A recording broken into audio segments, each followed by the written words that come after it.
Imagine your community facing a crucial development issue. You may be the first one to discern that it will affect your community, but the community is not yet aware of the impact nor the issue itself. How will you bring this issue to the local agenda, ensuring that the community takes action? Hi, I am Neil, and this video will guide you to developing a plan to get development issues on the local agenda, empowering your community to address them effectively.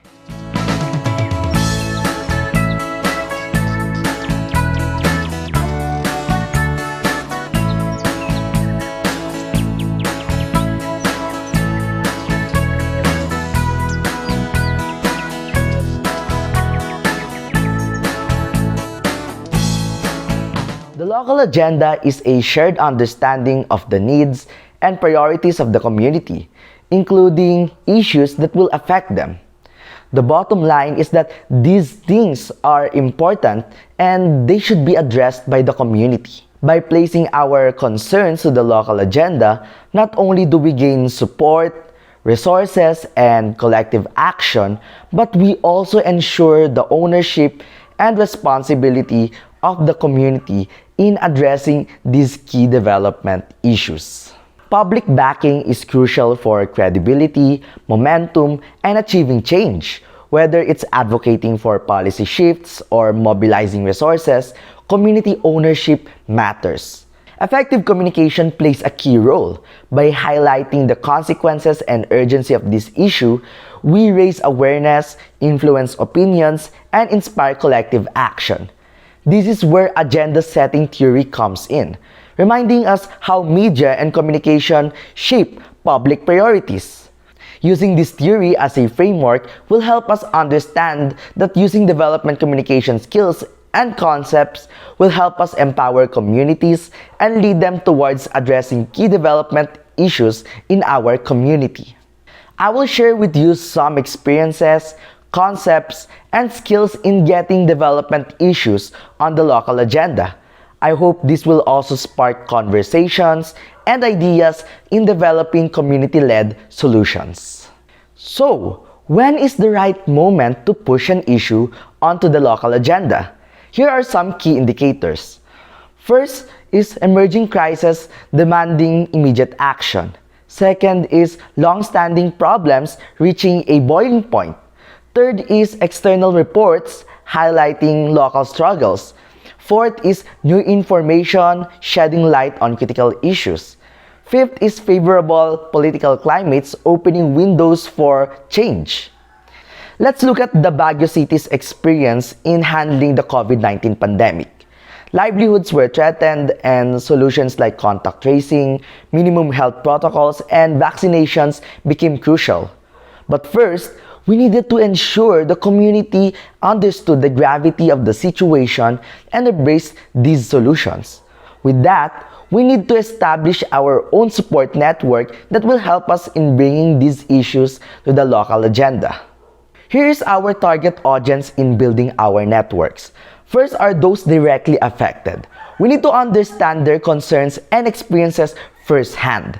Next are the institutional leaders. We need to engage them in decision-making and also in resource allocation. Next are the community leaders, because we need to leverage their trust and influence within their networks, especially in their communities and their constituents. Next are also media representatives, because we need to amplify your message and reach a wider audience using media. We also need to consider activists and opinion leaders.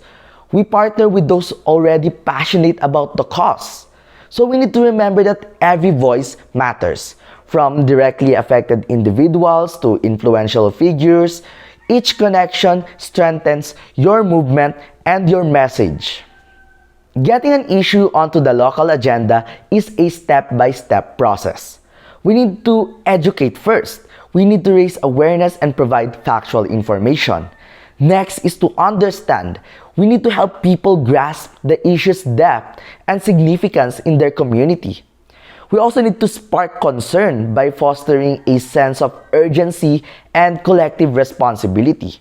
We also need to secure a spot by getting the issue formally recognized and also prioritized. Developing a plan for the local agenda also requires a diverse team.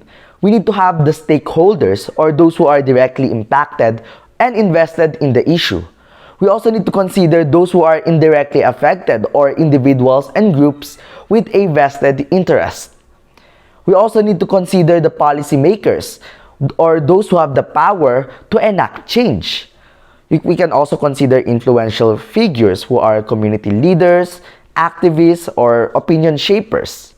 So the Baguio City COVID-19 Risk Communication Team is composed of information experts, not just from various city offices, but also from DOH and also influencers. So our goal was to educate the community, to foster understanding, and to guide them towards our solutions. To summarize our points, let us look at the practical steps of developing our plan. First is to assemble a team. We need to choose a diverse and dedicated individuals with relevant expertise in dealing with the issue. Next is to define your issue. We need to be clear, concise, and specific about the problem you're addressing, as well as the objectives to your solutions. Third is to plan your communication. We don't rely on one-time efforts. We need to build a sustained communication campaign with a clear message and consistent channels. Next is to focus on risk and protection. When developing communication campaigns, we need to highlight the potential harms of the issue to the community and also highlight the benefits of the proposed solutions. Next is to engage public opinion. We need to understand and address community concerns and perspectives.